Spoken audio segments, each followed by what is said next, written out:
Specially हम auto cycle की efficiency की बात करेंगे इसकी अगले वीडियो में। क्वेश्चन में अलग अलग तरीके से वो आपको कंप्रेशन रेशियो देने से घबराता है और आपको अनकंफर्टेबल फील करवाता है। मैंने कुछ कुछ जो वो केसेस लिए हैं जिसमें आपको अनकंफर्टेबल वो करता है। हाय नमस्कार, कैसे हैं? आई होप आप सबकी एग्जाम की तैयारी अच्छी चल रही है। हम कुछ कुछ वीडियोस करके आप सबका जो फॉर्मूलाज और जो क्रिटिकल कॉन्सेप्ट है उनको हम मजबूत करने की कोशिश कर रहे हैं जिससे पहले कि गेट एग्जामिनेशन आ जाए। आज मैं कुछ एफिशिएंसीज की बात करूंगा, उसमें से स्पेशली हम ऑटो साइकिल की एफिशिएंसी की बात करेंगे इसकी अगले वीडियो में। ऑटो साइकिल की एफिशिएंसी जो है थर्मल एफिशिएंसी, उसका फॉर्मूला 1 माइनस 1 अपॉन आर की power gamma minus 1, right? In this R is what? R is compression ratio, isn't it? R is compression ratio. And what is this gamma? Gamma is adiabatic index, right? इस cylinder में जो gas भरी हुई है उसका adiabatic index है gamma, right? अब now what is the compression ratio? What is the compression ratio? Compression ratio is called R is equal to V1 divided by V2. ध्यान से देखिए इस फिगर को, इस फिगर को देखिए आप। मान लो कि this is our cylinder, which one? This one, right? और ये जो है ये है वी सी, और ये जो है ये है वी, क्या कह सकते हो? 1। इसको आप V2 कह दीजिए, राइट? अब इसको आप V1 क्यों कह रहे हैं? बिकॉज ऑटो साइकिल में यहां से कंप्रेशन शुरू होता है 1 से, compression adiabatic, then constant volume heat addition, then expansion, then constant volume heat rejection. तो दिस 1 से 2 इज द कंप्रेशन, तो V1 डिवाइडेड बाय V2। सो यहां यदि हम ऐसे ऐसे इसके रिलेटिव में यदि हम आपको एक पिस्टन सिलेंडर अरेंजमेंट बनाकर बताएं तो यू विल अंडरस्टैंड। सी, मान लो this is piston cylinder arrangement, this is your piston, right? This is V clearance, or you can say V2, or this is V1, the maximum volume, right? यहां से यहां तक है V1, यहां से यहां तक है V2। V1 को और क्या कह सकते हैं हम? V1 को V1 कह सकते हैं, V1 को टोटल वॉल्यूम कह सकते हैं, कह सकते हो, बिकॉज यहां तक ये टोटल वॉल्यूम। क्या V1 को मैं वॉल्यूम बिफोर कंप्रेशन कह सकता हूं? Before compression, right? इस तरीके के बहुत सारे नाम हो सकते हैं V1 के। V2 को क्या कह सकता हूं मैं? V2 को क्या मैं क्लियरेंस वॉल्यूम कह सकता हूं? क्या मैं V2 को मिनिमम वॉल्यूम कह सकता हूं? क्या मैं V1 को मैक्सिमम वॉल्यूम कह सकता हूं? राइट? क्या मैं V2 को वॉल्यूम आफ्टर कंप्रेशन कह सकता हूं? राइट? तो ये है V2। तो कंप्रेशन रेशियो है V1 before compression divided by V2। ये बात समझ में आई? अब क्वेश्चंस में क्या होता है, अलग अलग लैंग्वेज में आपको फंसाने की कोशिश करता है। ये फॉर्मूला आपको याद रखना है। आई होप कि ये फॉर्मूला आपको याद है। देन क्वेश्चन में अलग अलग तरीके से वो आपको कंप्रेशन रेशियो देने से घबराता है और आपको अनकंफर्टेबल फील करवाता है। मैंने कुछ कुछ जो वो केसेस लिए हैं जिसमें आपको अनकंफर्टेबल वो करता है। The first thing what you can say, ratio of maximum volume to minimum volume. तो मैंने क्या कहा? Ratio of maximum volume to minimum. क्या मिनिमम वॉल्यूम ही V2 है? क्या मैक्सिमम वॉल्यूम ही V1 है? तो क्या ये रेशियो ही कंप्रेशन रेशियो दे रखा है? जी हाँ। सेकंड क्या कह सकता है? Ratio of the bottom dead centre to volume at the top dead centre. मेरी बात सुनिए, दिस यू सी, हमेशा जो ये पिस्टन सिलेंडर अरेंजमेंट को ऐसे देखते हैं, इस तरीके के, right? This is piston, so near to the end is called top dead centre. Near to what? Near to what? Near to this is top dead centre, और away from this is called bottom dead centre. तो मैं क्या कह सकता हूँ? Top dead centre को ही V clearance कह सकते हैं या फिर V2 कह सकते हैं, और बॉटम डेड सेंटर को V1 कह सकते हैं।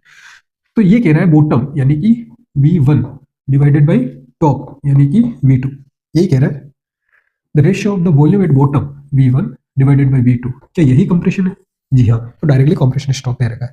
अब कभी कभी क्या होता है, ये कह देते हैं उल्टा कि ratio of top dead centre to bottom dead centre, मान लो 0.25 दे दिया, तो वी नो कि कंप्रेशन रेशियो हमेशा ग्रेटर देन 1 होगा। तो पहला हिंट हमें यहीं से मिल जाता है कि कुछ तो गड़बड़ है। दूसरा हिंट हमें यहां से मिल जाता है कि उल्टा दे रखा है, तो अगर compression ratio will be 1/25, right? ऐसे आपको फंसा सकता है। थर्ड वो क्या कह सकता है कि ratio of the volume before compression to volume after compression. मैंने अभी बताया कि क्या बिफोर कंप्रेशन को V1 और आफ्टर कंप्रेशन को V2 कह सकते हैं। तो यह V1 डिवाइडेड बाय V2 दे रखा है, यानी कि कंप्रेशन रेशियो दे रखा है, राइट। ऐसा कह सकते हैं कि ratio of the total cylinder volume to the clearance volume. मैंने क्या कहा कि V1 को हम टोटल सिलेंडर वॉल्यूम कह सकते हैं। अभी अभी हमने बात की थी, अभी अभी हमने बात की कि यहाँ V1 है तो यही तो टोटल है सिलेंड्रिकल वॉल्यूम टोटल। तो टोटल सिलेंडर वॉल्यूम यानी V1 और डिवाइडेड बाय क्लियरेंस वॉल्यूम यानी कि V2। तो क्या ये भी कंप्रेशन रेशियो दे रखा है? जी हाँ। तो इस तरीके से आपको क्या कर सकता है, फंसाने की कोशिश कर सकता है। फिफ्थ तरीका क्या है फंसाने का कि cylinder volume decreases by x% during compression. ध्यान से देखिए, मान लो this is V1, this is V2। तो ये कह रहा है कि ये यदि V1 है तो ये कंप्रेशन में x% रिड्यूस हो जाता है, तो बचेगा कितना, 1 माइनस x% ऑफ V1। तो हम ये कहेंगे V1 हमें दे रखा है और V2 जो है वो 1 माइनस x% ऑफ V1 होगा। फॉर एग्जाम्पल मान लो 5%, नहीं मान लो कि cylinder volume decreases by x%, मान लो 80% से डिक्रीज हो गया, राइट। यहां दे रखा है cylinder volume decreases bye 80%।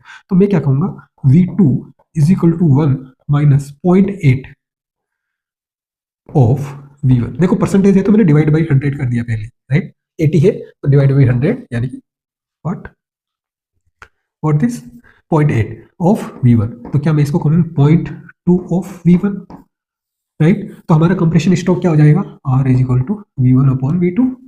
V1 तो V1 ही है, V2 है 0.2 V1। तो कंप्रेशन स्ट्रोक हो गया 10 divided by 2 is equal to 5, right. इस तरीके से आपको क्या कर सकता है, इस तरीके से वो आपको फंसाने की एक कोशिश कर सकता है, राइट। लेकिन हम उसको कामयाब होने नहीं देंगे। एक और तरीका है, ऐसे बहुत सारे तरीके हो सकते हैं। वॉल्यूम इज रिड्यूस्ड, देखिए डिक्रीज और रिड्यूस सेम थिंग, तो अलग अलग वर्ड यूज कर सकता है, तो बहुत आर से। Now volume is reduced by नहीं टू x%। अब क्या हुआ, पहले क्या था, V2 है रिड्यूस्ड बाय x%, ठीक है, ऑफ V1। इस बार है रिड्यूस्ड टू, तो यानी कि V2 यदि ये कह रहा है कि रिड्यूस्ड टू 20%, तो हम कहेंगे 0.2 ऑफ V1। रिड्यूस्ड टू यानी कि अब x% है, रिड्यूस्ड बाय यानी कि जो घट गया है वो 80% था, अब जो बचा है वो 100 में से 80 गया, 20% बचा है। और रिड्यूस्ड टू मतलब अब बचा ही 20% है, राइट। अब इसका हिंट भी, यदि आप थोड़ा सा अपना कॉमन सेंस यूज करें, तो यदि आपको यहाँ पे x की वैल्यू 50 से ऊपर मिले, 50% से ऊपर मिले, तो obviously it will be reduced by, क्योंकि क्लियरेंस वॉल्यूम 50% नहीं हो सकता। और यदि 50 से कम मिले तो आपको पता अपने आप चल जाएगा कि रिड्यूस्ड टू x%, क्योंकि क्लियरेंस वॉल्यूम 50% से कम ही बचेगा। ये आपका कॉमन सेंस है। Otherwise this is the trick, you can again see, आप वीडियो को रिवर्स करके देख सकते हैं कि मैं इन दोनों में मैंने क्या डिफरेंस बताया है, रिड्यूस्ड टू और रिड्यूस बाय। और कोई डाउट है तो आप कमेंट बॉक्स में कमेंट जरूर कर सकते हैं, बट वेरी वेरी इंपॉर्टेंट है दीज टू। लोग बहुत ज्यादा मिस्टेक करते हैं, तो you can say it is very very very very important, right. ये same language, final volume is x% of initial volume, final volume is x% of initial volume 0.25 of V1। R is equal to V1 divided by V2, V1 divided by 0.25 V1, right. तो ये दोनों same language, ये दोनों same language, but इसमें और इसमें difference. Got it. और किस तरीके से वो फंसा सकता है, जी हाँ, this is the last slide. वो ये कह सकता है कि volume increases by x% during expansion. आप एक बार ध्यान दीजिए, ऑटो साइकिल में ये वॉल्यूम कांस्टेंट रहता है, तो ये V1 2 3 4, तो आप कह सकते हैं कि V1 by V2 is equal to V4 by V3, क्योंकि ये दोनों बराबर है। तो वो कंप्रेशन की जगह एक्सपांशन का कुछ टर्मिनोलॉजी देकर आपको फंसा सकता है, तो उसमें भी आप थोड़ा ध्यान रखिएगा। एक और बात कह सकता है कि clearance volume is x% of the swept volume. अब देखो स्वेप्ट वॉल्यूम क्या है, टोटल वॉल्यूम V है, स्वेप्ट वॉल्यूम है V1 minus V2। This is cylinder, this is V2, this is V1। ये पूरा है वो टोटल V1 है, लेकिन पूरा टोटल V1 है, लेकिन जो ये वाला है इन दोनों के बीच वाला, उसको स्वेप्ट वॉल्यूम कहते हैं, राइट। उसको क्या कहते हैं, स्वेप्ट वॉल्यूम। तो ये क्या कह रहा है, क्लियरेंस वॉल्यूम VC और मैं कह सकता हूँ V2 इज x%, मान लो 20% of swept volume V1 minus V2। तो इसको कैसे सॉल्व करोगे, V2 is equal to 0.2 of V1 minus V2, right. तो V2 plus 0.2 of V2 is equal to 0.2 of V1, तो V2 is equal to 0.2 divided by 1.2 of V1। ये बात समझ में आई? ये आ गई। तो R is equal to V1 divided by V2। V1 as it is, V2 की जगह ये रखेंगे 0.2 इंटू 1.2 V1, V1 से V1 cancel, 1.2 divided by 0.2 6, right. तो कंप्रेशन रेशियो विल बी 6। इस तरीके से आप इसको सॉल्व कर सकते हैं। आई बात समझ में? ये भी बात समझ में आई। नाउ नेक्स्ट, ये सब में काम आएगा, ड्यूल डीजल सब में, है ना। Now next, this is clearance volume is x% of the total cylinder volume. Swept volume का कहा, अब total cylinder VC is equal to 25% of V1। तो ये वर्ड्स पे ध्यान देना है। Swept volume is x time clearance volume, V1 minus V2 is equal to 5 time of clearance volume. तो क्या करोगे, to V1 is equal to 6 V2, तो V2 is equal to V1 divided by 6। तो R is equal to V1 by V2 is equal to V1 by V2 divided by 6। This V1 cut, this 6, right. इस तरीके से आपको फंसा सकता है। So this is all about what today's video. मैं ये बताना चाहता हूँ कि आपको किस तरीके से वो लैंग्वेज में फंसा सकता है। So yes, this is all about this efficiency formula. You just remember this efficiency formula, and yes, these are the ways how you can calculate the R value. Thank you very much.